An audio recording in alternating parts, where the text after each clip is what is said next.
for his very first North American appearance here in Dallas, Peter Capaldi!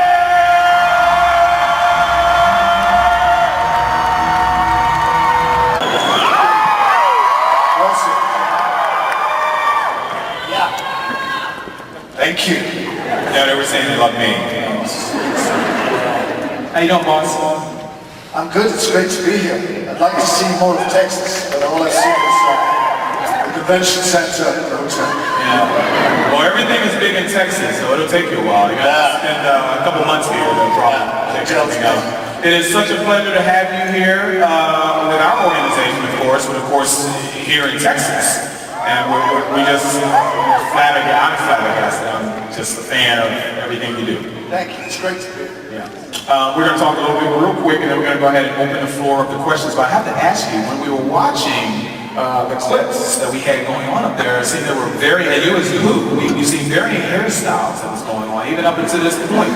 Whose decision was it for you to have the first hairstyle, and did you have any say whatsoever on how you should look on screen?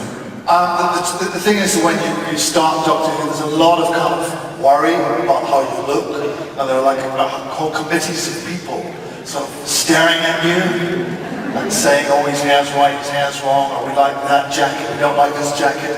And in fact, I was fielding all of this stuff, trying to bring myself to the part. And actually, I always wanted to have longer hair. I always really wanted to have hair more like this. But it was decided, it's great how your hair can get a little flurry of applause. It's part of the hair fans. Hair fans. So yeah, it was just decided I should have short hair, so I did. But it looks pretty good. It looks excellent. Very, very impressive. Okay, we're going to go back and forth anyway. So we have all of our questions, as you know, already down the center here. Hi. Hi. How old are you? 10. 10. All right. Yeah, what's your name? Emily. Hi, Emily. Hi. Thank you for coming to Dallas. My question for today is, what's your most embarrassing or awkward moment on the set? Good question. Oh, I'm sure you don't have to think that hard. Well, it's very embarrassing when you get your lines wrong, or when you are, I try stuff when we work. You try ideas to see if they work, and they don't always work. Sometimes they're very silly and don't come out very effective. So I have embarrassing moments every single day. But if you're an actor, and if you're interested in acting, you must get used to having embarrassing moments, because that's how you find good stuff. You must be prepared to be vulnerable. So there are a lot of situations that don't work that's actually has been filmed. Yeah, but they're usually, you're on the way to finding something that does work. But I mean, they can show up in a blooper reel thing. You know what, I'd love to see a blooper reel, but the show is so intense in terms of the amount of filming that has to be done in a small amount of time. I don't think anyone's got time to cut one together. Yeah? They'll make time. Yeah. Okay, hi. Thank you, sweetheart. Appreciate it. Next question.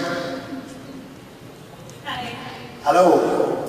So, in The Witch is Familiar, how did it feel to ride around in front of one of your worst enemies? You mean in Davros' chair?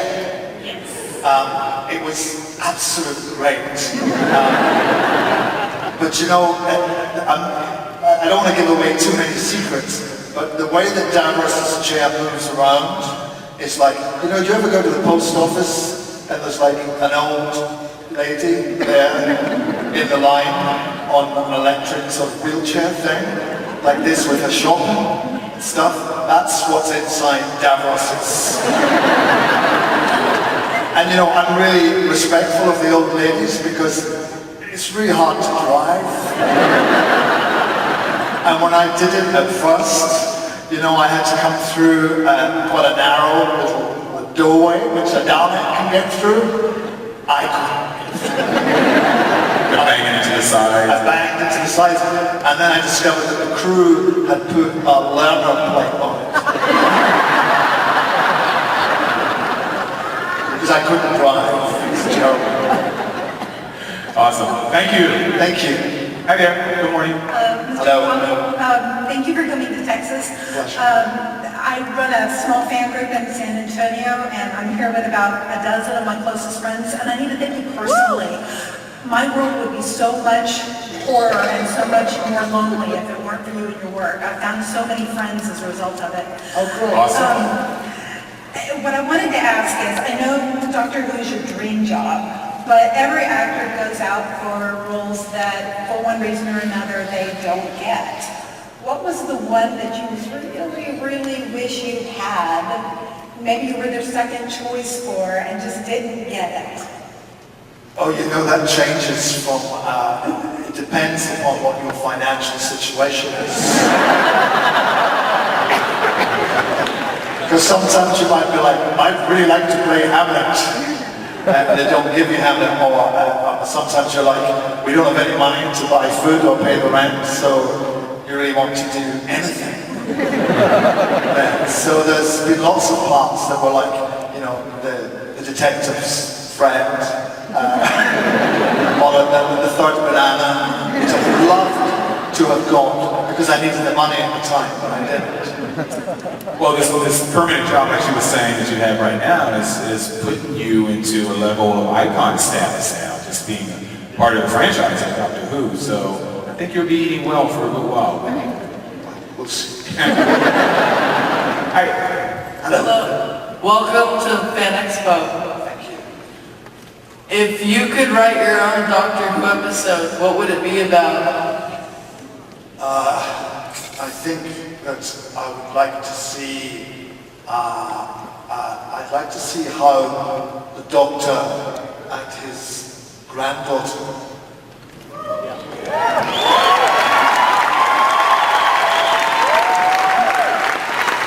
came to be. What is that situation? Is that really his granddaughter? If that's his granddaughter, is she a Time Lord? Or is she adopted? Or is it just a weird kind of, is he looking after her? But there's some intense kind of psychic or genetic link between them. So I would love to know what that was. And also, of course, he left her and promised he would come back, and he never came back. So I would like to see him come back and meet her again.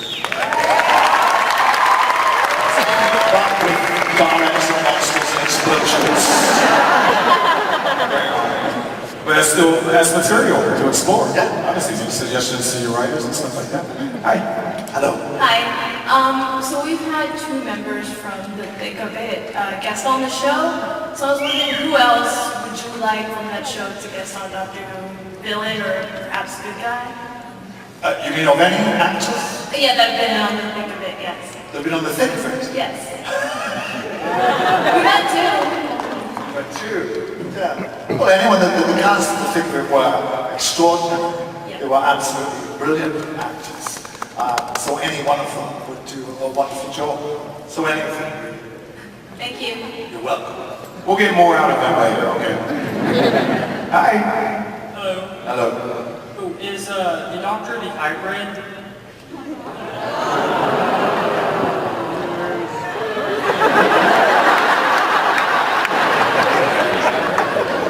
Yeah. No, stand by. Hold for the answer. You know I can't answer that question. Now get out. Hi. Hello? Hello. I know this is a really silly one, but if I challenge you to a lightsaber duel, would you accept? Easily done. Now we will kick your ass. He's still challenging. Yeah, that's right, but that's because he's fictional. Yeah.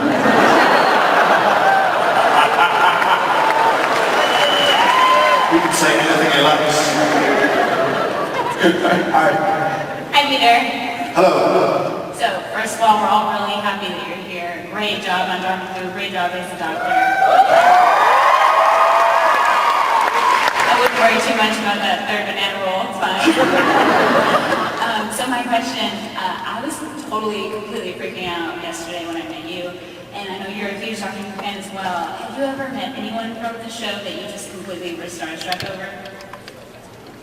From the show. You know, I've met, when I was very young, I met, it wasn't technically, well, it depends where you stand, it wasn't technically Doctor Who, but I met Peter Cushing.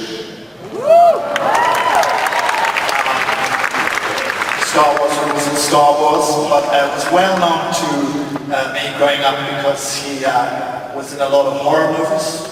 I'm sure that's why he was in Star Wars. I think George Lucas and Steven Spielberg loved the work of Hammer Pictures, and Peter Cushing was one of the stars of, and of course he played the Doctor, the big movie versions of Doctor Who. But I remember, and it's pertinent to this kind of experience here of coming to a big sort of fan convention. He was like opening a charity event in my hometown, and there was a very small queue of people, a small line, about half a dozen of us, because they didn't do things like this. And he signed an autograph for me. He gave me, you know, they didn't sell autographs or anything. They just gave me this 10x8 photograph of himself, and he signed it and signed his name. And I loved this autograph so much. I based my own autograph on his. Because he has the same initials. He's Peter Cushing, and I'm PC also. And he was absolute charm, so that was lovely. Thank you. A little bit on your childhood. You, from what I understand, if you can verify this or not, received a script or something. And what age was that? A Doctor Who script, in fact, right? Yeah, I think I was about 15. 16? Yeah. How did that come about? What it was I was really crazy about the show, and I would write to Doctor Who, or to whoever would be playing the part, or I would write to the BBC, because we all knew the BBC's address, and you could write to them, and they would send you back a photograph of Doctor Who or whatever. But I wrote, like, it was a period I went through when I was writing like every week. Because the show would be off the air, and I'd be saying, when is it coming back, and what's going to happen, well done, and all blah. And clearly I was very interested in the making of the show. And the producer of the show, well, one day I came home and there was a package waiting for me. I opened this package up, and there were 2 scripts for the forthcoming season that hadn't been broadcast. Set designs and floor plans. And these were technical. These were BBC technical scripts that would be used on the floor with the cameraman. And I didn't even know a thing called a script existed. I didn't know how they made the TV shows. And so suddenly I saw how they made the show, and I was absolutely entranced by it.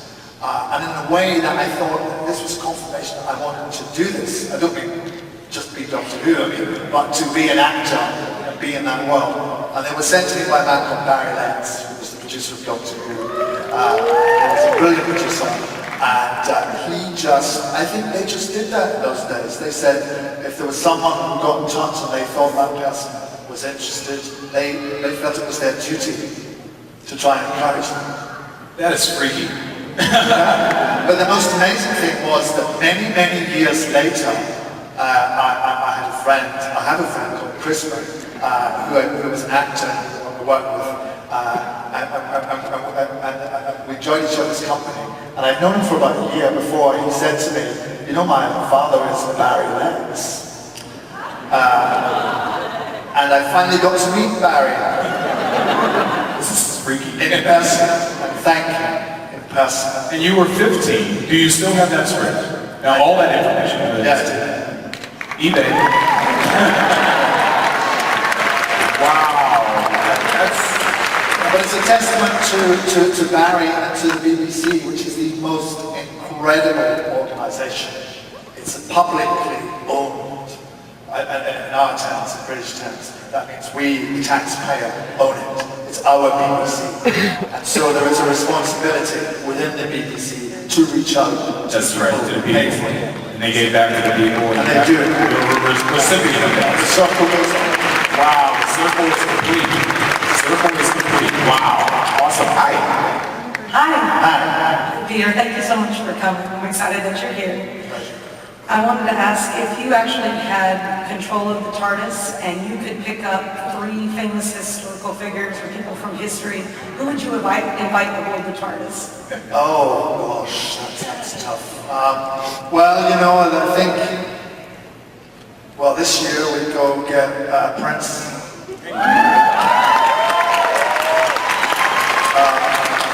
We'd go get Alan Rickman.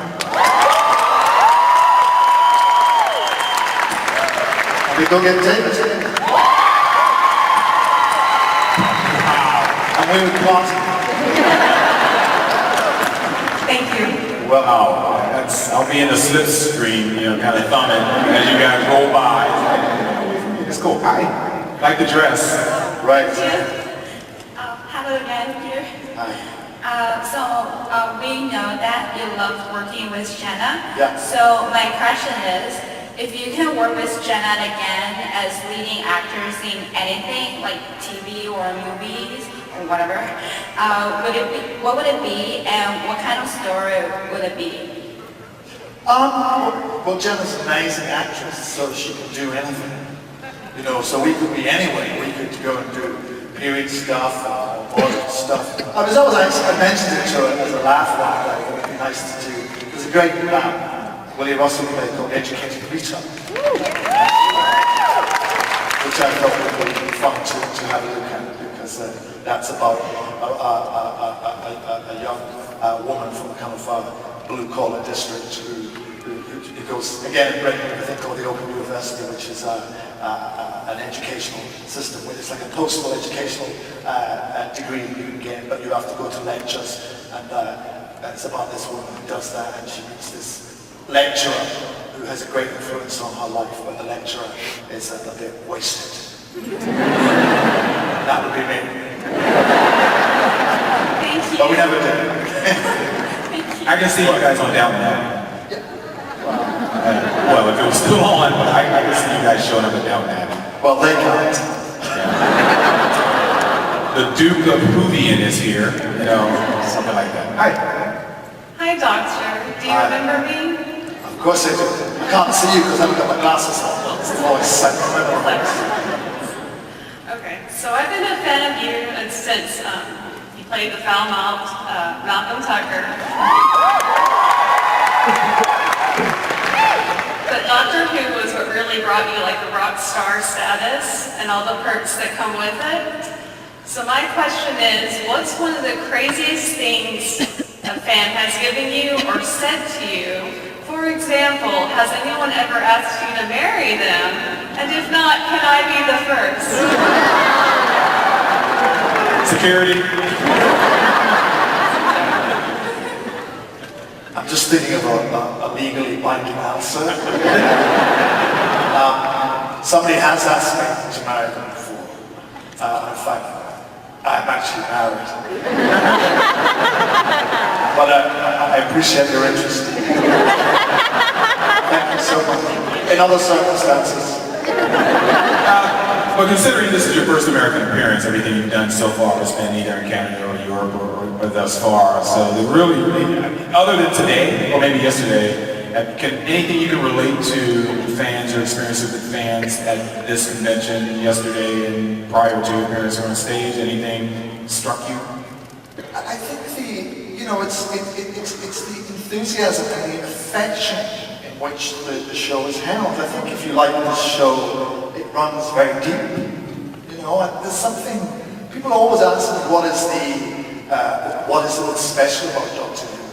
I don't really know what it is, but I know that it captures people's hearts in a very powerful way.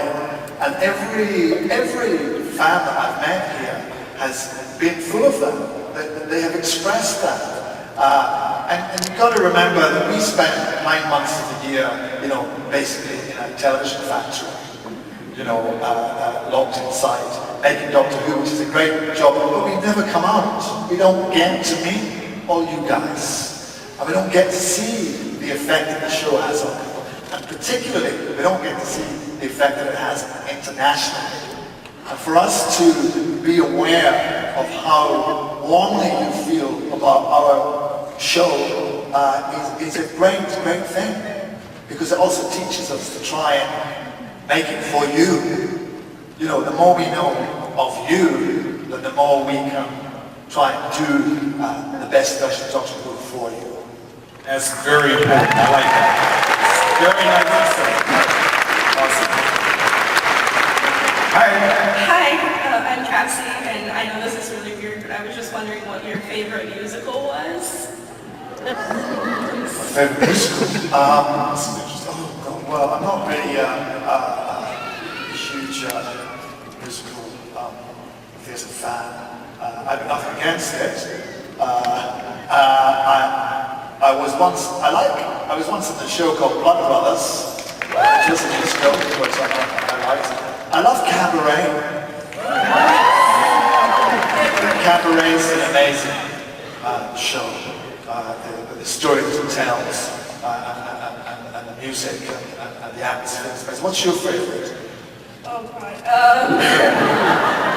Too many. Hamilton, yes, 16 Tonys. Yeah. Book of Mormon.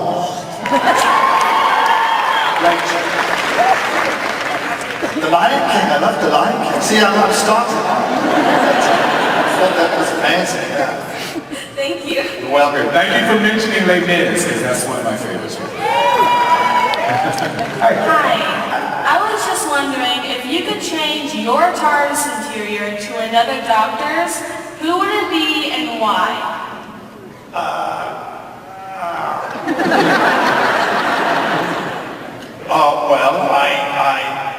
It's no secret that I'm a great fan of the classical TARDIS, which is what the TARDIS really is underneath all of that stuff. So I think I would go for a cross between William Hartnett's TARDIS and Tom Baker's TARDIS. Thank you. Well, hi. Hi. Nice to see you. You too. Hi, Peter Capaldi. I was wondering... What's your name? Serenity. Full name? Serenity Joe Clark. Serenity Joe Clark. Okay. You're through the Peter Capaldi. I'm sending you mail. How old are you? 9. I was wondering, what was it like when Michelle Gomez, you, and Gina Coleman were all stuck in a room together for a scriptural reading for the first time? For a scripture reading. Maybe we know what you meant, but let's go with that.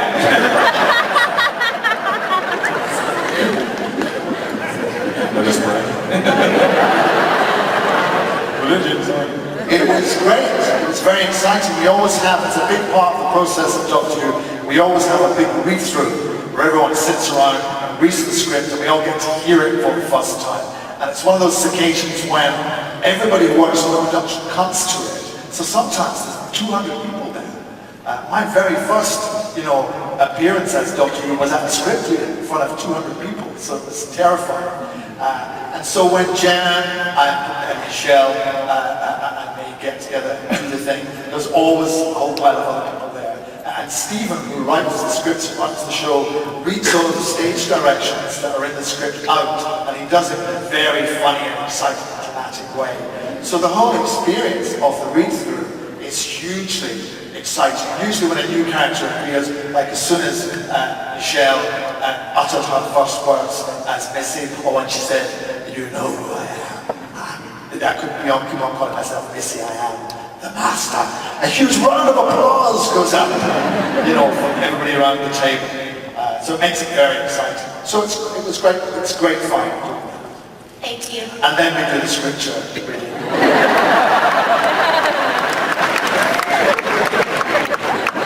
My microphone keeps dropping lower and lower and lower. Hi, how old are you? 6. Wow, see you. You may speak now. You have a question? So nervous.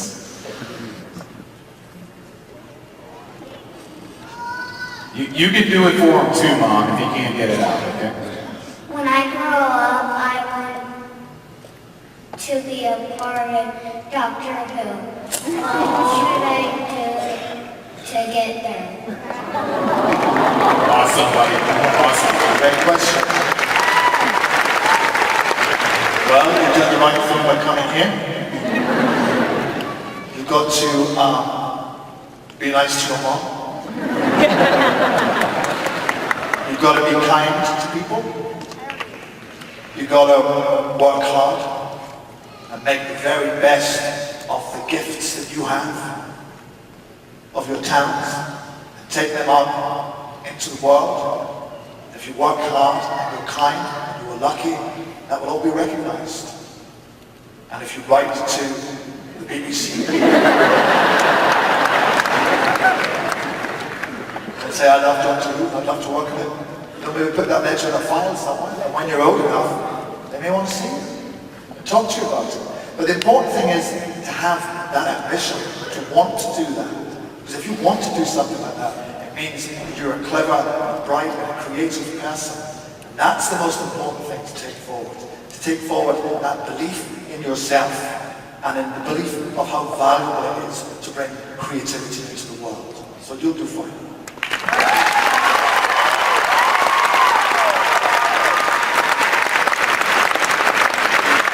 Now that was scripture. Good job. Hi. Hello, my name is Lucas, and I was just wondering, you did a Dalek voice last night. What other enemies can you do?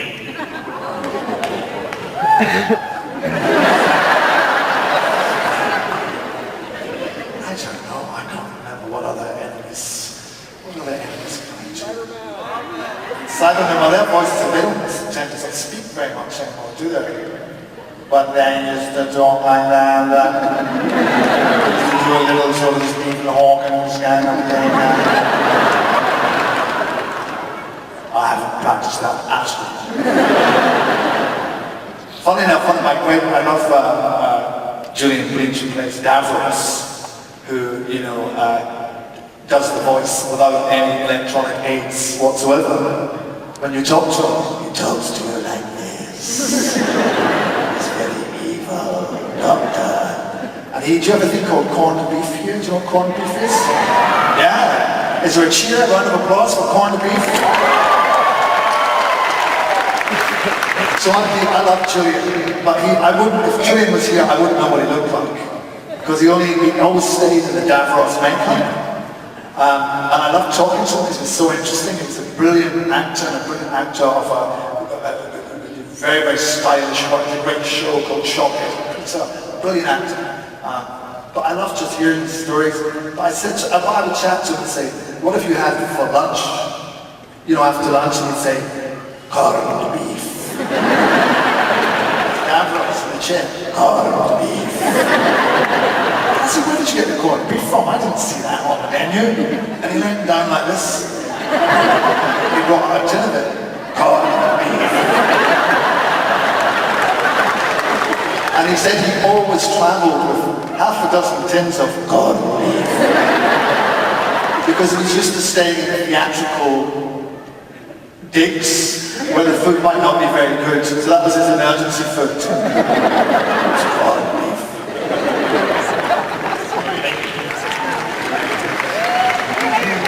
Wow, here we go. How old are you? I'm Hi. Hi, I'm Dakota. Besides a screwdriver and sunglasses, what object would you have to be sonic? My ears. So that's a silly joke. I think, well, the thing about a sonic is it can do anything, can't it? that's the trick of it. I think a sonic microphone would be good. Because then I can see you in closer. That would be handy. And I think a sonic lawnmower. Do you have lawnmowers? Yes. Because I hate mowing the lawn. It's the thing I hate most in the world, and so I would just set the sonic lawnmower off. But as I say, I don't think the toy manufacturers would like that very much. Okay. Okay? So remember, cut your grass. Hey, man. Hi. Hello. My name is Luke. Nice to meet you, Mr. Capaldi. Nice to meet you. All right, nice. Oh, the doctor. Hello, Doctor. I was wondering, since you've been here in the U.S., what is your favorite memory while you've been here? Dallas. Dallas. No, Dallas is... Dallas, it's one of the very weird things because I arrived yesterday and I got straight off the plane and I held up an immigration because they didn't, it said I came from California, they didn't buy that. Although the guy at immigration said, where are you going? And I said to comment, he said, Spider-Man for you. And he looked at me and he said, who you?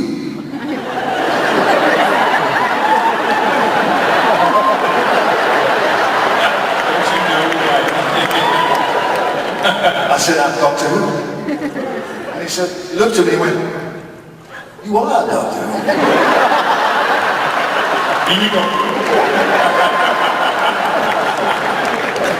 So that was fun. No, but I just wanted to say, so what I'm saying was, I really saw very little of Dallas except for immigration here and the hotel. But what is extraordinary, of course, is the people. It's so lovely to hear people. They're so courteous and smart and clever, and your accents are just...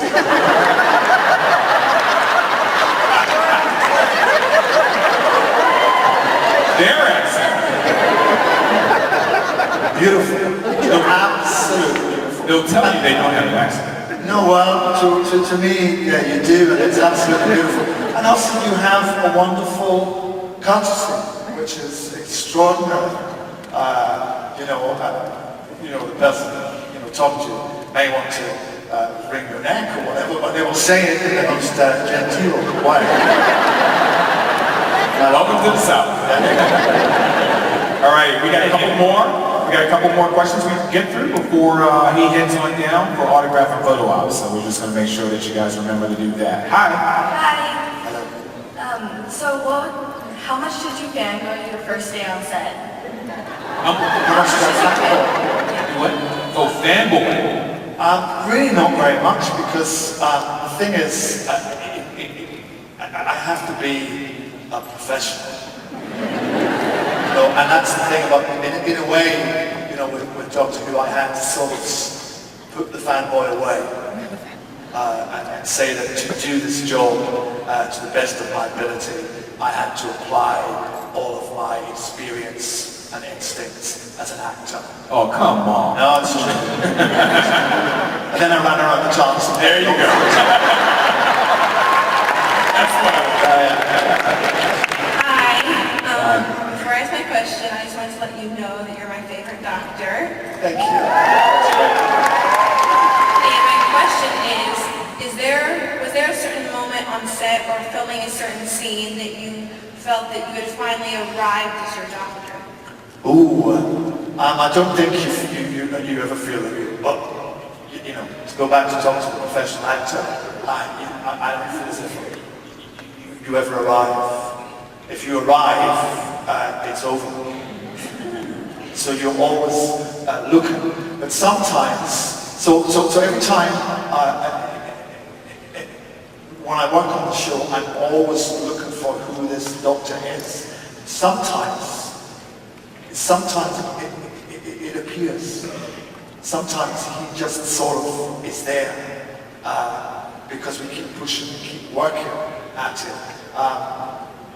But from the moment you step out of the door, from the first moment you open the TARDIS door and pop your head up, you've got to be here. So really from the start, I felt as if I was playing him. But there were some special little moments where I felt he was there, which Awesome. Thank you. Thank you. Hi. Hello. Who is your favorite enemy? Oh, yeah, well, I like the TARDIS. I like the Mondasian Cybermen, or the original Cybermen. I like the demons, who are sort of strange kind of demon-like creatures. I like the Nocturnes, Arby, who are creatures from the webcomic. I like well, I like so many of them. I like Sontarans, Weeping Angels, and I like the strange veil that pursued me in Heaven Sent. I think that's really sweet. I love the creature in Listen, which was never seen. We don't even know if it ever really existed, but it was such a kind of frightening presence. I love that. Who's your favorite?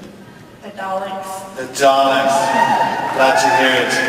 You're hardcore. Thank you. Yeah, the Weeping Angel just scared the crap out of me. I love the Weeping Angels as well. Which is better, the sonic screwdriver or the sonic sunglasses? Well, you know, in real life, if someone says to me, "You're going out to a club? Have you got your shades?" I'd say, "Oh, what are my shades?" But if they said to me, "Have you got your screwdriver?" I'd be like, "No." I think they're both fun. I think the screwdriver is great for blowing things up. People like to play with it, and the toy manufacturers love it. But Ray-Bans love the shades. Okay, this may be the last. We have to give this back down to the signing area, so this might be your magic ticket here. Thanks for all that pressure. That was lovely. I have a lot. Sorry. So I love your work. I've been following your body of work for a very long time. So I'm going to ask a slightly non-who but still who question about Torchwood.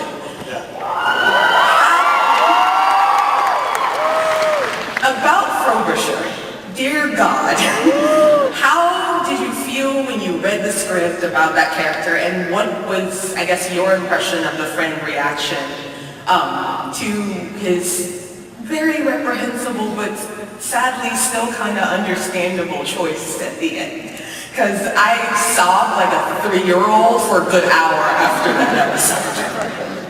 Well, I thought it was great. I mean, it was. I was surprised at how powerful it was. I was surprised at the effect that it had on people and how popular it was. And they ran it in the UK. They ran it over 5 nights. So that was all surprising to me. It's going to be taken so seriously, which was why it was.